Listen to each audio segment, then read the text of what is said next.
I'm back in Savannah for now. Hopefully for a lot longer than I have been.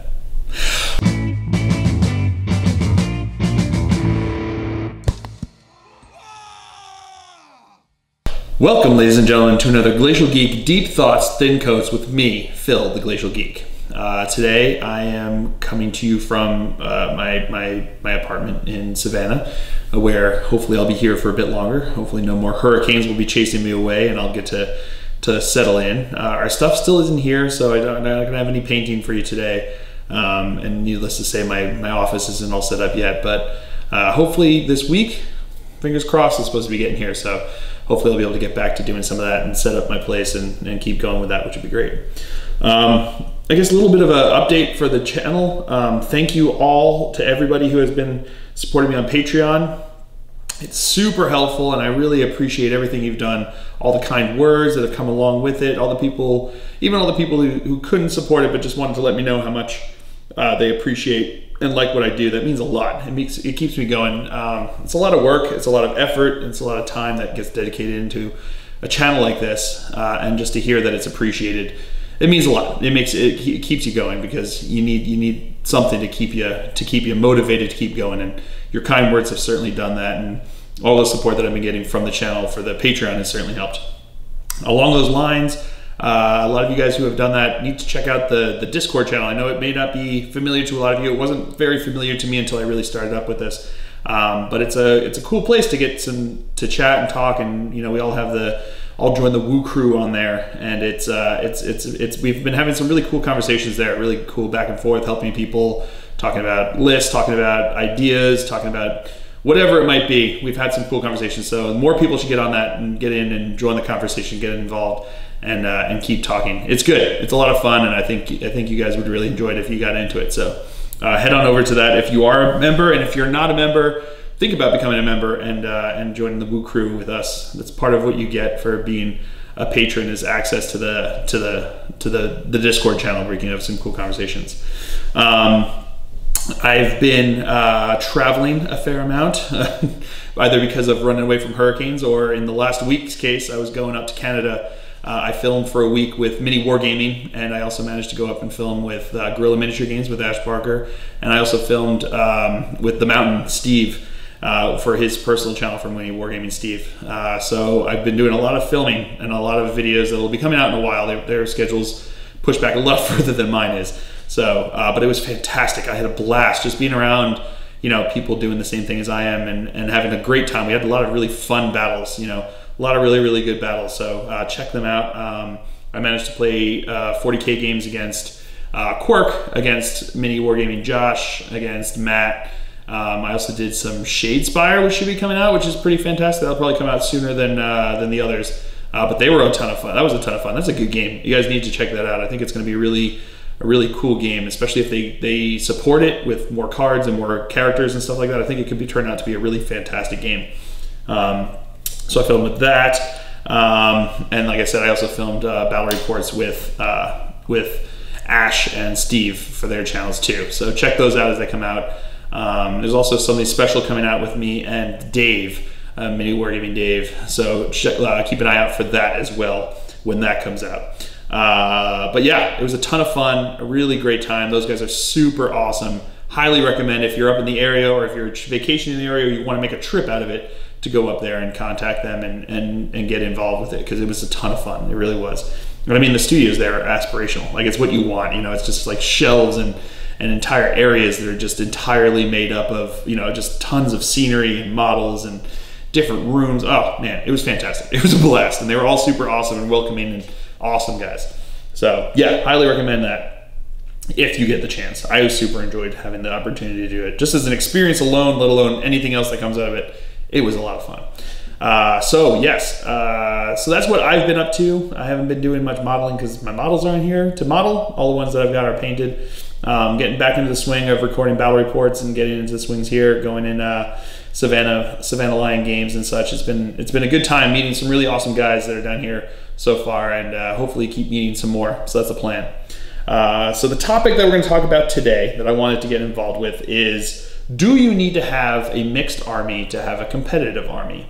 Back in 7th edition, some of the strongest lists were the ones that involved a ton of different armies. TauCronDar, so you had, Tau Riptide Wing, you had Necron Harvest, and you had Eldar, whatever shenanigans that they had. So TauCronDar was always the one that I always talked about being like ridiculous, the amount of allying in that you got there to make a really strong list. And it worked. It was within the rules, so it did what it did, and it is what it is. But now in 8th edition, a lot of people are talking about how there's a lot of people using mixed lists, so allying in different detachments and working with it, since the ally matrix is a little bit different now. So you need to still have a similar keyword from everyone in your different detachments, but it's a little bit looser on what you can do within those detachments even. So you can even have some, what the Imperial Soup lists, as they call them, picking and choosing units from different areas and putting them together to make one list, which on the one hand is awesome because it lets you play with whatever you want to play with. And on the other hand, a lot of people get a little bit salty, and maybe some understandably so, that, that part of building a strong list from your codex or from your army is working within the limits of what you have there, which I understand completely. And I think you can make very strong lists. My lists that I bring to the tournament are predominantly Dark Angels, but I do put in some Assassins because of what they can do for their points cost. I don't think I could fill those gaps with other units that are Dark Angels to do what they do for what I want them to do. So they fill in a gap within my list that I wouldn't otherwise be able to fill in, which I feel the best way to utilize it. So as opposed to going, what's the best troop choice, taking that, what's the best fast attack, and taking that, making a strong list within the realm of your army, of your chosen army, so your chosen faction or whatever it is, but then looking at what can be allied in to make it stronger or fill any gaps. So for me, like I said, I had the ability, the strong amount of DACA with my Land Raiders. I had a lot of las cannons taking care of the big hit nasties. I had troops and some bikes to be able to go jump on objectives. I had sniper scouts to take out characters, but they're a little bit low points value, a little bit low on the strength value. So I was looking at my list and I was like, what am I missing that I can try to bring for the amount of points that I had left? And what it came down to was I needed the ability to reliably target characters. So if I ran into a bunch of commissars, the ability to target them and knock them out so I can make conscripts run, or apothecaries, or ancients, or leaders of some sort. I needed the ability to try to target them more deliberately with a bit more range than my sniper scouts gave me the ability to. So for 90 points, I now have a Vindicare Assassin in that list. So he's there entirely for character control. That's what they were there for. That's what I didn't feel like my list was strong enough with, so they filled that gap with those points. I then needed the ability to distract my opponent and disrupt their lines. There's not a whole lot of small units that can do that. I had deep striking assault troops, assault marines, but they're best for just jumping out objectives and not really, honestly, they're not too distracting. Let's just put it that way. They don't draw a lot of aggro. They don't draw a lot of DACA when they drop in. They can do it. They're good at dropping in and jumping on an objective, hiding out there and holding it, which is what I use them for predominantly in that list. But they're not good at making the distraction. You could use Reavers, but they suffer a similar fate for them. So I put in an Eviscer Assassin because it filled that need for me to get behind the enemy lines and cause a distraction. Because if you ignore an Eviscer Assassin, he's going to hurt you. So you have to concentrate on him. You have to do something. So it makes my opponent change how they deploy, and it makes my opponent rethink about what they're doing and makes them pay attention when he comes in.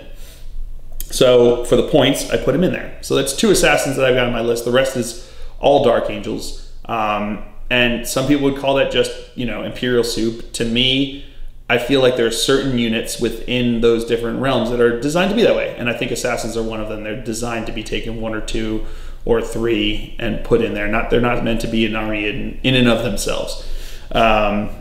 Do I think that I can make a strong list without them? Yes, I think I have made a strong list, but I think my list is stronger for having them, But I never once considered going out there and choosing conscripts instead of my scouts because they're a better option for that. I never once thought about going out and getting some earth shakers as opposed to my my dreadnought, more mortis pattern dreadnoughts, because they're better at that.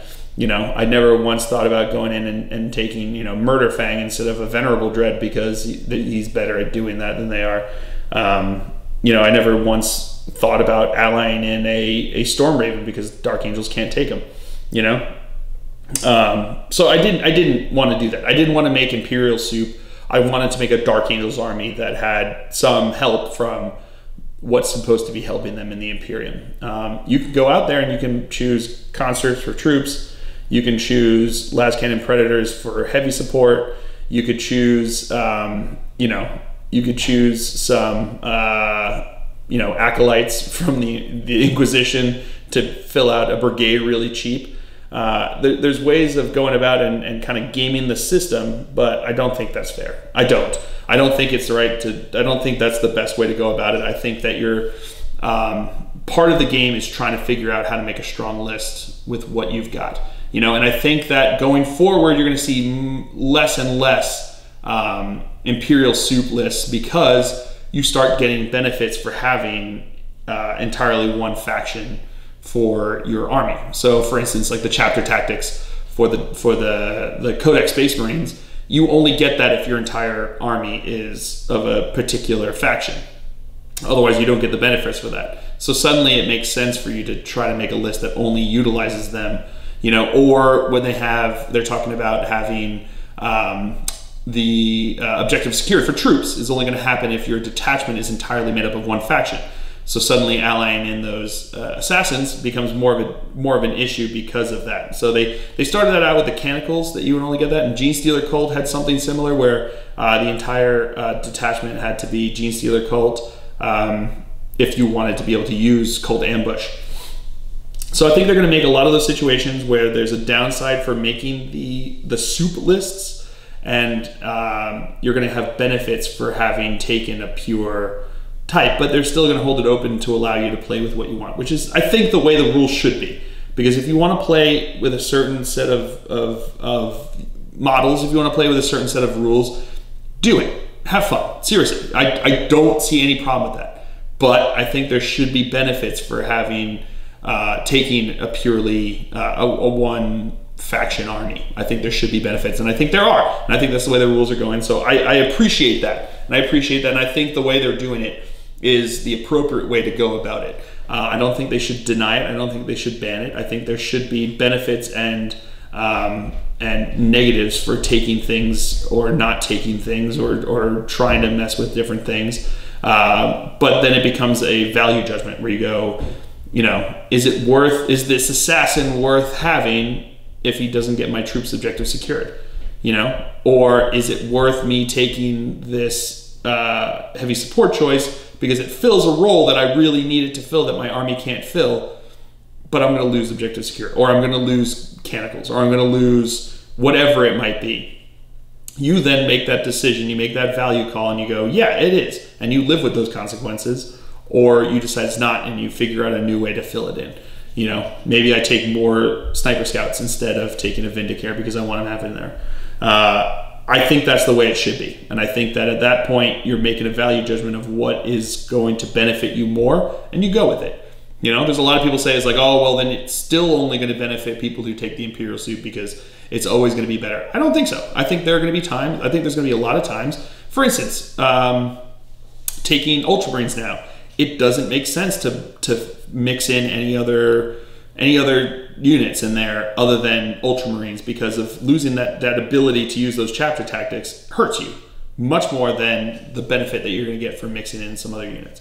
Or the losing Canicles when you're, say, a Mars, you know, when you're, say you're a Mars AdMech and you get to roll two rolls of the Canicles list and you get to use both. If suddenly you can't use Canicles because of the fact that you don't have an only Mars army, then, or only Mars detachment, suddenly that decision becomes a lot easier, and you're going to go purely AdMech just because of that.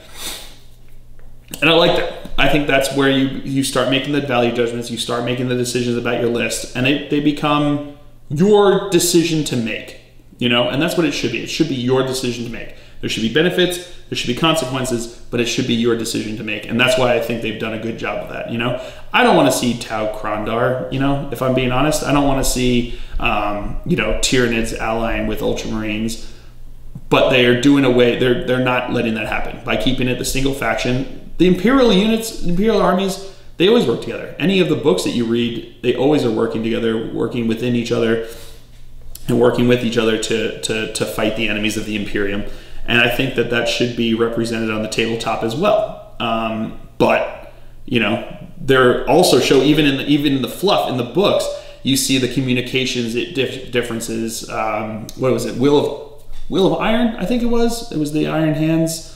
The Iron Hands book that we did a story time about on Mod Rules. But they talked about like the decision-making process between the Iron Hands. They weren't communicated to the regular troops, to the regular Imperial Guard, and suddenly they started going off and doing their own thing because there wasn't proper communication, and they got mad and caused problems, and there was all sorts of issues that went on with that. That's represented so that you lose the ability for objective secured having troops if you have that mix there, because it's, you know, showing a mix of command makes a bit of an issue. And I like that. I think that's cool, and I think that makes for a very fluffy situation, which I think works well. There are also other situations like with Gene Stealer Cult being able to ally with Astra Militarum and with Tyranids. In the fluff, that's the way it's supposed to be, you know, because what it is the Tyranids, the Gene Stealer Cult rises up and overthrows the Imperial forces on a planet, preparing the planet for the Tyranids to come in and finish everything off. Part of that is infiltrating the local PDF, which is represented by Imperial Guard. And I like that. I think that's awesome. I think that's a really fluffy way to work it. And I also like the fact that they keep it minimized so that you can't just have like two detachment. You can't just have a Astra Militarum based army and then throw in, you know, a patrol of Gene Stealers just to get the Gene Stealer, the Cult Ambush with them in there. They make it so that you have to take, you can only do 1 for 1, and they keep it pretty even where you have to be Gene Stealer Cult predominant, I think, main army. But yeah, so it allows for fluffy things to occur, but also makes you make decisions on how you are working it out. But yeah, so that's what I think. That's my opinion on it. This is less of a tutorial and more of just a thinking piece, like what's going on in Phil's brain with this. But I think, you know, and I think it's probably going to cause a bit of communication, shall we say, in the comments. And I want to hear that. I want to hear what you guys think. Do you guys think that Imperial Soup is ruining the game? Do you think that you should be able to run your army as a mixed bag of lone stragglers left on a planet like you had on Cadia? I mean, in the fluff, it's there. So I don't know. That's my opinion. But let me know what you guys think below. Do you run lists that involve the Imperial Soup? Do you have funny bedfellows that you like to run to make interesting lists, maybe entertaining lists, if not totally competitive lists? Do you think that the future of the competition of competitive lists are going to be in the Imperial Soup, or do you think as the codexes come out that going single faction is going to become more stronger and stronger and more of a better choice to make at that point? So let me know down below and keep the conversation going, or join, you know, support the Patreon and get the conversation going in the Discord. I'd love to have a conversation with you guys in there about that. So come on in there. There's a bunch of guys there that have been carrying on some good conversations. We'd love to have you join in on that. So yeah, keep the conversation going. Thank you again for all the support that you guys have given me. I really think there's going to be some great things ahead for this channel, and I'm very much looking forward to it. So I hope you guys all enjoyed it. I have been Phil the Glacial Geek as always, and until next time, have fun.